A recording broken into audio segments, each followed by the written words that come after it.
بسم اللہ الرحمن الرحیم۔ السلام علیکم۔ کلاس 8 اسلامیات لیکچر نمبر 19۔ آج جو ہے ہم باب دوم کے بارے میں پڑھیں گے، ٹھیک ہے، جس میں الدعاء والعطیہ یعنی دعا کی اہمیت اور فضیلت کے بارے میں پڑھایا جائے گا، ٹھیک ہے۔ آگے ہے فہرست عنوانات۔ سب سے پہلا جو ہمارا چیپٹر ہوگا وہ ہے الدعاء والعطیہ، دوسرا ہے قبولیت دعا کی شرائط، نمبر 3 اخلاص نیت، نمبر 4 حرام مال سے بچنا، نمبر 5 دین کی دعوت و تبلیغ، نمبر 6 گناہ اور قطع رحمی کی دعا نہ کرنا، نمبر 7 قبولیت دعا کی مختلف صورتیں، پھر 8 ہے دعا کے آداب، 9 ہے دعا کے مکروہات، اور نمبر 10 ہے جامع مسنون دعائیں، ٹھیک ہے۔ اب جیسا کہ میں نے بتایا آپ لوگ کو، سب سے پہلا چیپٹر جو ہمارا ہے وہ ہے الدعاء والعطیہ۔ اب دیکھیں، اسلام ایک ایسا مذہب ہے جس نے اپنے رب یعنی اللہ تعالیٰ سے براہ راست رابطہ اور تعلق قائم کرنے کے لیے مختلف عبادتیں بتائی ہے۔ مثلا اگر کوئی نماز پڑھ رہا ہے تو جب بندہ نماز پڑھ رہا ہوتا ہے تو وہ اللہ کے سامنے حاضر ہوتا ہے، یعنی نماز اللہ سے ملاقات کا ذریعہ ہے۔ اسی طرح قرآن کریم کی تلاوت کرتے وقت گویا بندہ اللہ سے ہم کلام ہوتا ہے۔ جس طرح نماز اور قرآن کریم کی تلاوت اللہ تعالیٰ سے ملاقات کا ذریعہ ہے، اسی طرح اللہ تعالیٰ نے اپنے بندوں سے بغیر کسی واسطہ کے رابطہ اور تعلق قائم کرنے کے لیے دعا مانگنے کا طریقہ بتلا دیا گیا ہے۔ یہ ایک ایسا طریقہ ہے کہ جس کے لیے نہ نماز کی طرح وضو کی ضرورت ہے اور نہ ہی قرآن کریم کی طرح عربی میں مانگنا ضروری ہے، بلکہ انسان جس زبان میں اللہ سے دعا مانگنا چاہے مانگ سکتا ہے، ٹھیک ہے۔ اب دیکھیں، دعا لفظ عربی زبان کا لفظ ہے اور یہ مصدر ہے، ٹھیک ہے۔ اس کے حروف اصلی دا، عین اور دال، عین اور واو ہے۔ اس کا فعل ماضی دعا ہے اور مضارع یدعو ہے، ٹھیک ہے۔ دعا یدعو دعان باب نصر ینصر سے، اور اس کی جمع ادعیتن آتی ہے۔ اب دعا کے لغوی معنی کیا ہے؟ مائل ہونا، متوجہ ہونا اور پکارنا، ٹھیک ہے۔ اصطلاحی معنی کیا ہے کہ اللہ تعالیٰ کے سامنے اپنی اطاعت اور فرما برداری، اپنی عاجزی اور انکساری اور اپنے محتاج ہونے کا اظہار کرنا، ٹھیک ہے۔ چنانچہ اسی اظہار کرنے میں انسان اللہ تعالیٰ کو اپنی مدد کے لیے، اپنے لیے بلائی طلب کرنے کے لیے اور اپنے آپ سے مصیبت اور نقصان کو دور کرنے کے لیے انتہائی عاجزی کے ساتھ اللہ کو پکارتا ہے، ٹھیک ہے۔ اب دیکھیے، بندہ دعا کے ذریعے اللہ تعالیٰ سے اپنے بڑے بڑے مسائل جو ہے وہ حل کروا لیتا ہے۔ ساتھ ہی دعا ایک اسلحہ ہے اور ہتھیار بھی ہے جس کے ذریعے سے انسان جنات اور دوسرے انسانوں سے، دشمنوں سے محفوظ رہ سکتا ہے۔ جس طرح نماز کو دین کا ستون کہا گیا ہے، اسی طرح دعا کو بھی دین کا ستون قرار دے دیا گیا ہے۔ اب دعا کے بارے میں آپ لوگوں نے اسلامیات سلسلہ نمبر 6 میں پڑھا ہے، ٹھیک ہے۔ آگے ہے قبولیت دعا کی شرائط۔ شرائط کا مطلب کیا ہے کہ جس کے بغیر کوئی کام مکمل نہیں ہوتا۔ جیسے وضو جو ہے وہ نماز کے لیے شرط ہے کہ اگر کوئی انسان بغیر وضو کے جتنی بھی نمازیں پڑھ لے تو اس کی نماز ہوتی ہی نہیں ہے، کیونکہ وضو کا ہونا کیا ہے؟ پاک ہونا شرط ہے۔ اب قبولیت دعا کا مطلب کیا ہے کہ آپ نے اللہ تعالیٰ سے جو دعا مانگی ہے وہ اللہ کے دربار میں قبول ہو جائے، اور آپ نے جس کام کے پورا ہونے کی دعا مانگی ہے وہ پورا ہو جائے۔ مطلب یہ ہے کہ قبولیت جو آپ لوگوں نے دعا مانگی ہے تو وہ دعا کیا ہو جائے؟ قبول ہو جائے۔ اب دعا کی قبول ہونے کے لیے چند باتیں ایسی ہیں کہ جب تک ان کو پورا نہ کیا جائے اس وقت تک دعا کے قبول ہونے کی امید رکھنا فضول ہے۔ ان باتوں کو ہم قبولیت دعا کی شرائط بھی کہتے ہیں، ٹھیک ہے۔ اب اس میں جیسے میں نے بتایا کہ وضو کا ہونا کیا ہے، شرط ہے۔ اگر کوئی شخص پاک نہ ہو، اب وہ کتنے ہی اخلاص سے، خشوع اور خضوع سے نماز پڑھے تو اس کی نماز نہیں ہوگی۔ اسی طرح دعا کی جو شرائط ہے، اگر ان کو پورا نہ کیا جائے تو پھر دعا قبول نہیں ہوگی۔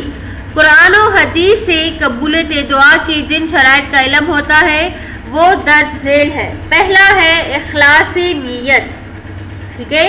اخلاص نیت کا مطلب یہ ہے کہ دعا جو ہے وہ دل سے صرف اللہ تعالیٰ سے مانگی جائے، ٹھیک ہے۔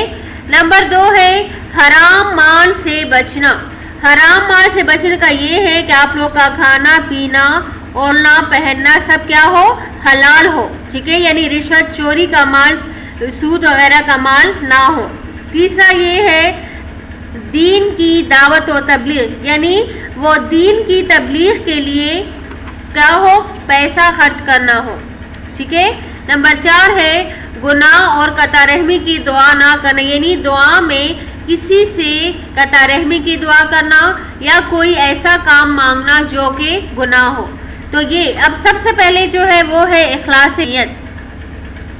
پہلی بات جو دعا قبول ہونے کے لیے ضروری ہے وہ اخلاص نیت ہے۔ دعا میں اخلاص کا مطلب یہ ہے کہ دعا خالصتاً دل کے ارادے سے صرف اور صرف اللہ تعالیٰ سے مانگی جائے۔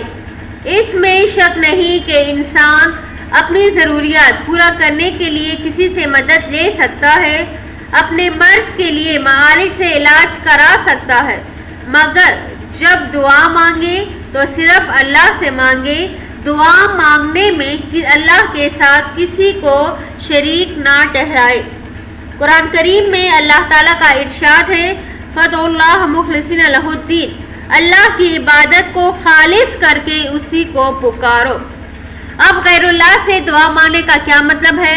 غیر اللہ سے دعا مانگنے کا مطلب یہ ہے کہ اللہ کے علاوہ کسی اور شخص سے دعا مانگنا، چاہے وہ زندہ ہو یا انتقال کر چکی ہو، چاہے وہ کوئی عام شخصیت ہو یا اللہ کی پسندیدہ اور نیک شخصیات میں سے ہو، مثلا انبیاء کرام علیہم السلام ہو، صحابہ کرام علیہم السلام، اولیاء کرام رحمۃ اللہ علیہم، ان سب سے دعا مانگنا جائز نہیں ہے۔ بہت سے نادان لوگ جو ہے آن حضرت صلی اللہ علیہ وسلم سے دعا مانگتے ہیں، ان کو مدد کے لیے پکارتے ہیں اور یوں کہتے ہیں المدد یا محمد۔ بعض لوگ حضرت علی رضی اللہ تعالیٰ عنہ سے دعا مانگتے ہیں، ان کو مدد کے لیے پکارتے ہیں۔ حضرت علی کو مشکل کشا یعنی مشکلات کا حل کرنے والا بنا کر دعا مانگتے ہیں اور کہتے ہیں یا علی مدد۔ بعض لوگ عبد القادر جیلانی سے مانگتے ہیں اور ان کو مدد کے لیے پکارتے ہیں، جیسے کہتے ہیں یا غوث پاک، کہتے یہ سب کیا ہے، ناجائز ہے اور شرک کے زمرے میں آتا ہے۔ یہ تمام حضرات یعنی انبیاء کرام علیہم السلام، صحابہ کرام جو ہے یہ اللہ تعالیٰ کے رسول ہے، ٹھیک ہے نا، اور نیک بندے ہیں، ٹھیک ہے۔ لیکن یہ لوگ اللہ کے مرتبے پر اور اللہ کے درجے پر قائم نہیں ہیں۔ تمام انبیاء کرام علیہم السلام اور تمام اولیاء کرام اللہ تعالیٰ سے ہی دعا مانگا کرتے تھے۔ اسی لیے اگر دعا مانگنی ہے تو اس کے لیے اخلاص ضروری ہے، اور دعا میں اخلاص یہ ہے کہ دعا صرف اور صرف اللہ تعالیٰ سے مانگی جائے، جس طرح قرآن کریم میں اللہ تعالیٰ کا ارشاد ہے وَإِذَا سَأَلَكَ عِبَادِي عَنِّي فَإِنِّي قَرِيبٌ، اے پیغمبر جب تم سے میرے بندے میرے بارے میں دریافت کرے تو کہہ دو کہ میں تمہارے پاس ہوں، اور جب کوئی پکارنے والا مجھے پکارتا ہے تو میں اس کی دعا قبول کرتا ہوں۔ تو ان کو چاہیے کہ میرے حکموں کو مانیں اور مجھ پر ایمان لائے تاکہ نیک رستہ پائیں، ٹھیک ہے۔ تو آج جو ہے ہم نے پہلی شرط پڑھی اخلاص نیت کے بارے میں کہ دعا جو ہے وہ صرف اللہ تعالیٰ سے مانگنی چاہیے، ٹھیک ہے نا، اور اللہ تعالیٰ کے علاوہ کسی اور سے دعا مانگنا جو ہے وہ شرک کے زمرے میں آتا ہے۔ اب چلتے ہیں اپنی کتاب کی طرف۔ آپ سوال نمبر 1 جو ہے آپ نے قبولیت دعا کی جو شرائط پڑھی ان کا خلاصہ، اب سب سے پہلی شرط جو ہم نے پڑھی ہے اخلاص نیت، تو اس کا خلاصہ آپ لوگوں نے یاد کرنا ہے کہ دعا کس سے مانگنی چاہیے، دعا خالص ہونے کا مطلب کیا ہے، اور غیر اللہ سے دعا مانگنے کا مطلب، اس کا خلاصہ آپ لوگ یاد کریں، ٹھیک ہے۔